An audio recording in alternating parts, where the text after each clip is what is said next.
Olá, me chamo Aisha Fernandes e hoje iremos apresentar um seminário sobre segurança de trabalho. Nós temos como tema Laboratório de Solos e os participantes que fizeram parte desse seminário foram Maria Vitória Guedes de Freitas, Israel Diniz Lúcio, Isabelle de Souza Félix e Célia Vitória da Silva Oliveira. Nós iremos discutir sobre os tipos de riscos que podem acontecer nesses laboratórios. Nós listamos 5 tipos: riscos físicos, químicos, biológicos, de acidente e ergonômicos. Antes de a gente estudar mais a fundo sobre o que seriam esses tipos de riscos e como eles são aplicados nos laboratórios, primeiro vamos saber o que é analisado e estudado em um laboratório de solos. Como o próprio nome já diz, eles contribuem, ou seja, dão suporte para as áreas da ciência do solo, como fertilização de culturas agrícolas, como poluição da terra, conservação da água e dos rios, ou em áreas de manejo florestal e gestão ambiental. Bem, os indivíduos e profissionais, eles estão expostos o tempo todo, quando trabalham em laboratórios, a alguns certos tipos de riscos.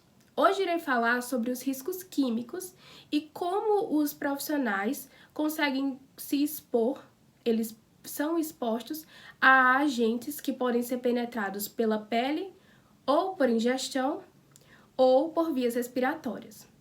Em um laboratório de solos, os profissionais eles sempre estão em constante contato com produtos químicos e com os vapores também que saem desses produtos. Isso pode gerar alguns riscos, principalmente riscos químicos, e trazer consequências para o organismo. Um exemplo do que pode ocorrer, por exemplo, é quando se utiliza o percloroetileno. O percloroetileno é uma substância pré-equivalente de areia. Então, esse percloroetileno ele é utilizado para esse processo. Só que como nos laboratórios de solo sempre pode ter riscos de respingo ou algo do tipo quando manuseia os produtos, só o percloroetileno ele pode causar vertigens e sonolência só por inalar os seus vapores. E se for ingerido, a situação ainda é mais problemática. Há riscos respiratórios também em um laboratório de solos. Por exemplo, os vapores da estufa ou do banho-maria, ou de um aquecimento de materiais no extrator de betume, por exemplo. O extrator de betume ele é um equipamento que é utilizado nos laboratórios da área da construção civil, ou aquecimento de materiais no viscosímetro, que é utilizado para medir a viscosidade de um fluido. Então, quando esses vapores eles são inalados, eles podem causar problemas respiratórios. Um exemplo também é o agitador de peneiras. O agitador de peneiras ele é responsável pela análise granulométrica. E aí a poeira que sai desse instrumento, se ela é inalada, ela também pode ser prejudicial. Aquecedor a petróleo também é outro que os vapores causam problemas, não só aquecer o petróleo, mas também outros elementos como o solo ou o concreto asfáltico podem causar problemas quando inalado. Então, por isso, os profissionais que trabalham nos laboratórios de solos, eles devem seguir as recomendações. Olá, meu nome é Maria Vitória e hoje eu vou falar sobre os riscos físicos dos laboratórios de solos. Os riscos físicos são representados por fatores ou agentes existentes no ambiente de trabalho que podem afetar a saúde dos trabalhadores, como ruídos, vibrações, radiações, frio, calor, pressões anormais e umidade. São riscos gerados por máquinas e condições físicas caracterizadas de acordo com o local de trabalho, que possivelmente podem causar danos à saúde do trabalhador. Pressões anormais, temperaturas extremas, ruídos e vibrações são algumas das atividades que geram riscos físicos. Alguns dos agentes causadores são calor proveniente da estufa, que é utilizada para eliminar micro-organismos presentes nos instrumentos laboratoriais, banho-maria, que para os laboratórios são equipamentos que permitem a termorregulação de uma amostra, também os ruídos provenientes do agitador de peneiras e do soquete elétrico. Algumas recomendações são utilizar EPIs, como luvas de proteção contra o calor e protetor auricular. Olá, meu nome é Célia Vitória e eu irei falar de alguns riscos biológicos de se trabalhar em um laboratório de solos.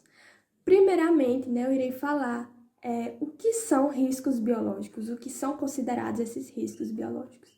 São vírus, são bactérias, são parasitas, protozoários, fungos e bacilos. Os riscos eles ocorrem por meio de micro-organismos que, em contato com o homem, eles podem provocar inúmeras doenças.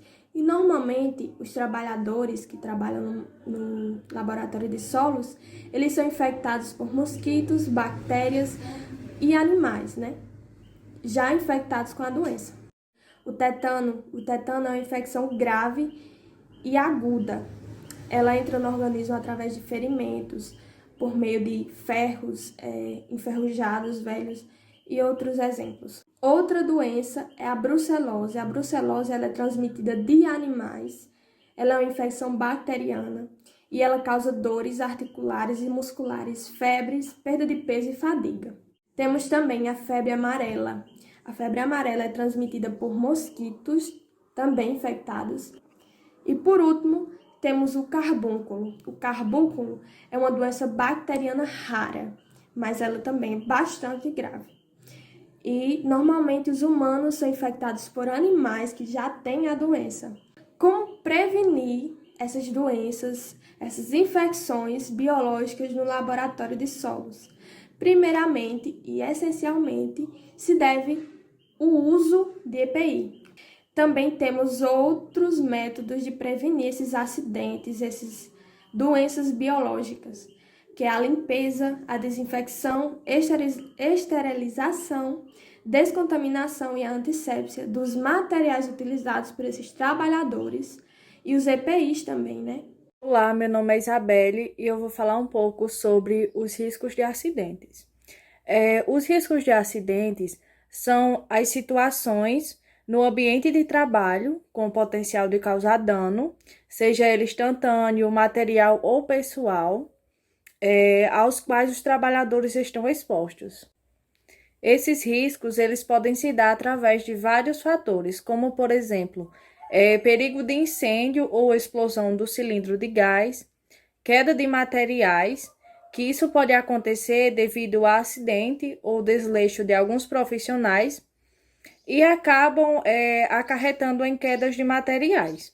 E pode causar um risco bem maior em laboratórios compostos por frágeis, onde haja riscos de quebras de materiais pontiagudos ou cortantes.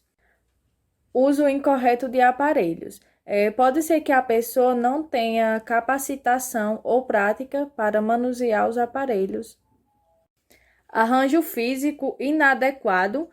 Ambientes desorganizados não são interessantes, pois podem dificultar o trabalho e causar acidentes. Máquinas e equipamentos sem proteção, ferramentas inadequadas ou defeituosas. Esses equipamentos eles não podem estar com a manutenção adequada e acaba sendo vilão para quem trabalha com elas. Recomendações: usar EPIs, ter cuidado e atenção na hora da realização das atividades, usar o extintor de incêndio e manter sempre o ambiente organizado. Olá, eu sou Israel e vou falar sobre os riscos ergonômicos. Os riscos ergonômicos são agentes causadores de doença. Se caracterizam por atitudes e hábitos profissionais prejudiciais à saúde, os quais podem refletir no esqueleto e no órgão do corpo. A adoção desses comportamentos no posto de trabalho pode criar deformações físicas, atitudes viciosas, modificações na estrutura óssea, etc. Alguns dos riscos ergonômicos são o esforço físico intenso, o levantamento e transporte manual de peso, a exigência de postura inadequada, o controle rígido de produtividade, a imposição de ritmos excessivos, o trabalho em turno e noturno, as jornadas de trabalhos prolongadas, a monotonia e repetitividade e outras situações causadoras de estresse físico ou psíquico. Investimentos em segurança são importantes e necessários, pois melhoram as condições de trabalho e o que gera o aumento de produtividade, satisfação dos trabalhadores e diminuem ou evitam gastos com acidentes. E a inclusão dos trabalhadores em todos os processos relativos à segurança é importante para mantê-los conscientes em relação aos riscos que estão expostos no ambiente laboral e para que aceitem com mais facilidade os usos de EPIs. Obrigado pela atenção.